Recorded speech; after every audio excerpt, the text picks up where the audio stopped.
Now, while D.C. is the talk of the land right now when it comes to Bone Spurs enacting his martial law and illegally deploying our National Guard against its own citizens, trial proceedings are actually going on in L.A. for the same thing.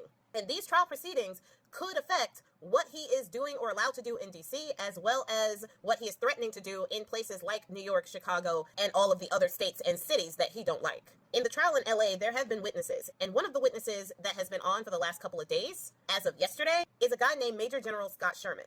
Now, he was and is in charge of the National Guard in L.A., and he had a couple of interesting things to say about that whole situation. For one, he initially testified that he never heard the word rebellion when it came to being deployed to LA.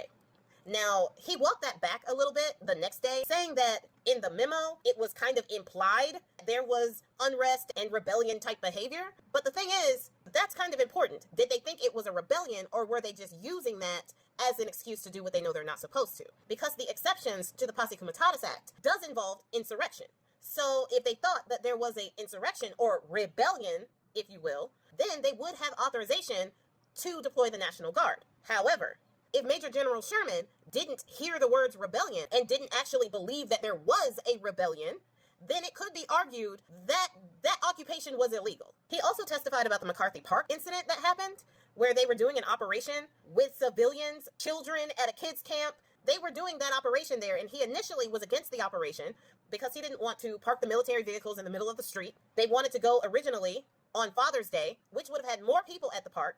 So this testimony to me means that the people whose idea it was to do that McCarthy Park operation, they wanted as many people there originally as they could get, which put people's lives in danger. When you have armed soldiers storming a park full of kids and parents. For what reason? We all know the reason. They wanted to instill fear in everybody. That's what that was for. Don't get it twisted. It was for literally nothing else. It was authoritarian. Period. Now, another thing that Major General Sherman testified on is that when it came to the Posse Comitatus Act, they told him that there was mysterious exceptions to that act. Now, when pressed, he didn't know what those exceptions were. So they're telling him, oh, no, we can do this because there's exceptions. But they didn't explicitly tell him what those exceptions were. They just gave him a vague, there are mysterious exceptions. And I'm quoting the mysterious part. But they didn't give him anything else to go on, nothing specific.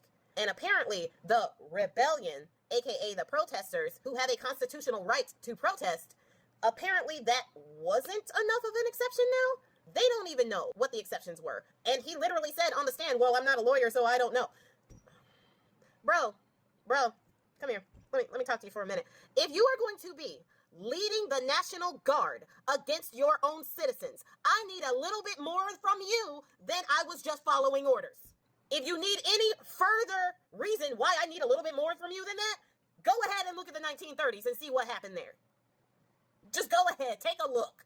Take a look at the late 1930s and tell me why I need a little bit more from you than I was just following orders against my own citizens with the military. There are 500 deployed military people in LA right now. That is more than they deployed to Afghanistan after 9/11. Just let that sink in.